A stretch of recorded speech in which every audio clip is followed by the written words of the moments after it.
Assalamualaikum warahmatullahi wabarakatuh. Perkenalkan, nama saya Nuri Tahira, dengan NIM 18070340. Saya di sini akan menjawab beberapa pertanyaan dari dosen kami, yaitu Pak Ilham Zulfahmi dari MK Ekologi Perairan. Soal yang pertama itu, jelaskan perbedaan antara waduk dan danau secara karakteristik dan ekologi.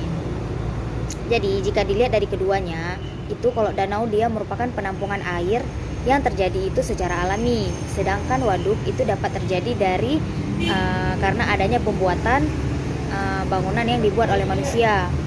Biasanya danau dapat terbentuk karena adanya gletser yang mencair aliran sungai dan mata air, sedangkan waduk itu memang sengaja dibuat oleh manusia supaya jadi tempat penampungan air di dalamnya, dan bisa juga hidup biota air di dalam penampungan waduk tersebut.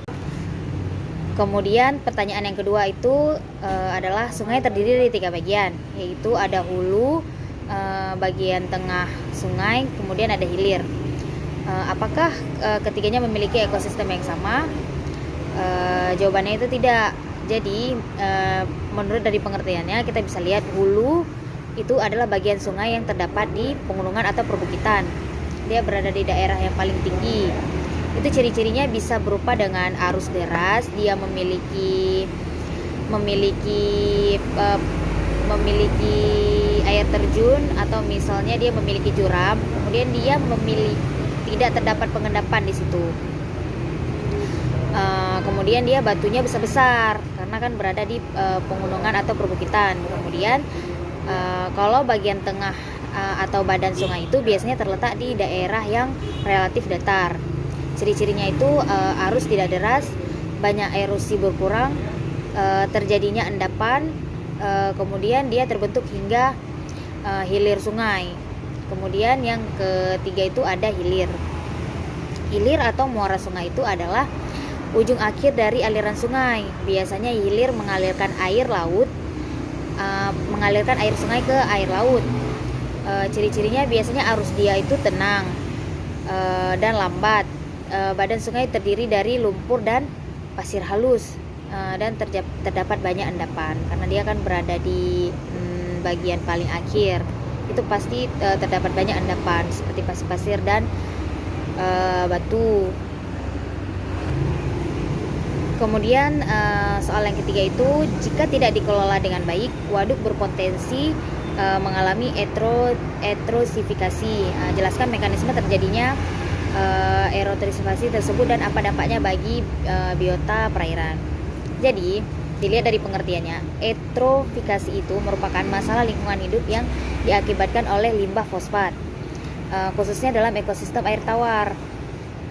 Jika dia tidak dikelola dengan baik, atau misalnya di daerah pegunungan yang terdapat limbah fosfat itu yang langsung dimasukkan ke dalam waduk, itu bakalan waduk itu bakalan tercemar. Biasanya pencemaran air ini disebabkan oleh munculnya nutrien yang berlebihan ke dalam ekosistem air tawar tersebut atau air waduk tersebut. Akibatnya kondisi eutrofik sangat memungkinkan alga tumbuhan air yang berukuran mikro untuk tumbuh berkembang biak dengan pesat atau blooming akibat ketersediaan fosfat yang berlebihan serta kondisi lain yang memadai. Jadi karena alga atau tumbuhan lain yang kecil itu tumbuh pesat karena adanya fosfat, jadi di dalam waduk tersebut sudah begitu banyak tumbuh-tumbuhan itu dan membesar, sehingga menyebabkan biota air yang ada di dalam situ kayak seperti ikan, spesies-spesies lain yang tumbuh di dalam air tersebut itu bakalan mati karena sudah terdapat begitu banyak tumbuhan air seperti alga itu. Kemudian eceng gondok juga bakalan tumbuh begitu pesat karena adanya fosfat tersebut juga di rawa-rawa itu. Jadi juga dapat menyebabkan waduk tersebut menjadi penuh. Makanya biota air yang ada di dalam seperti ikan dan spesies-spesies lain itu bakalan mati karena sudah tertumpuk oleh tumbuhan-tumbuhan lain yang tumbuh begitu besar karena fosfat tersebut. Kemudian pertanyaan yang keempat, zona litoral danau lebih rentang tercemar dibandingkan zona lainnya. Sedangkan zona ini memiliki keanekaragaman yang lebih tinggi. Benarkah pendapat ini? Pendapat ini itu benar. Jadi jika dilihat dari pengertiannya, zona litoral itu merupakan wilayah tepi pada danau atau pada danau dan sungai. Itu biasanya biota yang hidup di dalam zona tersebut itu seperti kata, serangga dan hidrilia.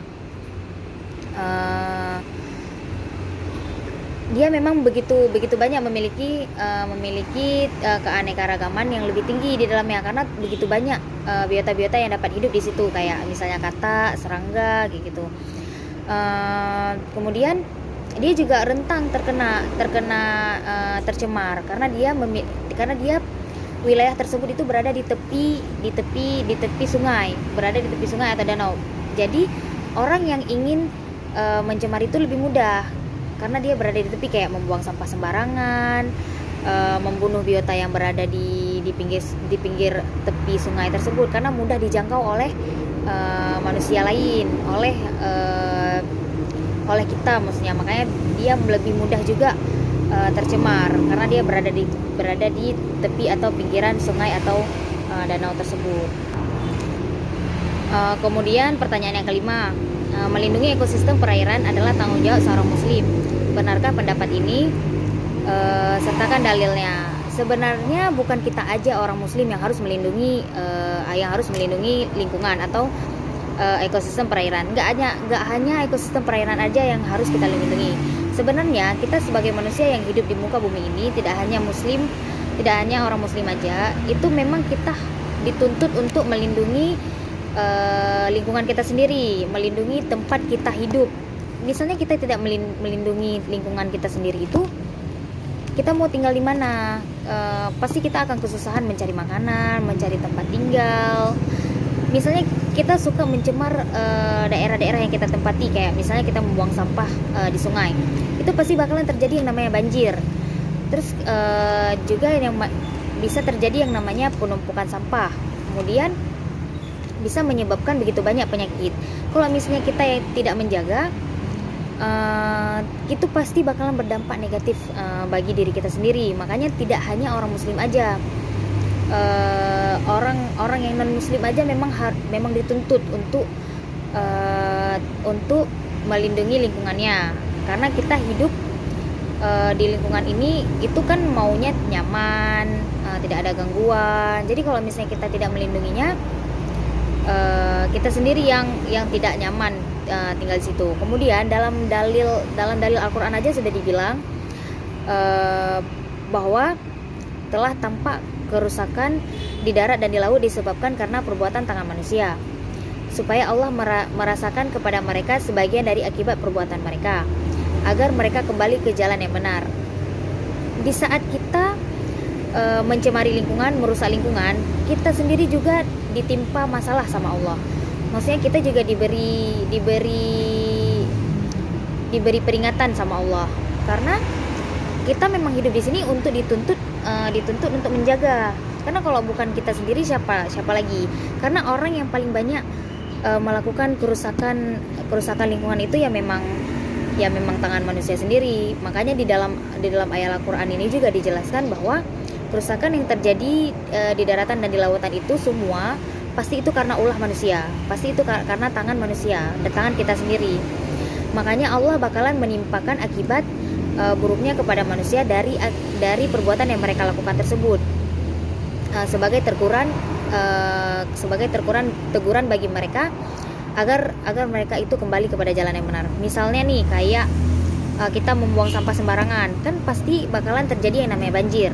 Kalau misalnya kita buang sampah sembarangan, tidak terjadi yang namanya banjir itu. Pasti kita tidak akan mau berhenti buang sampah sembarangan itu. Pasti kita bakalan selalu buangnya. Makanya Allah kasih ganjaran kayak kebanjiran, habis itu banyaknya penyakit gara-gara tumpukan sampah tersebut. Karena Allah mau memperingatkan kita supaya kita kembali ke jalan yang benar, supaya kita tidak melakukan itu lagi, supaya kita tidak membuang sampah itu lagi. Baik, hanya itu dari jawaban saya. Assalamualaikum warahmatullahi wabarakatuh.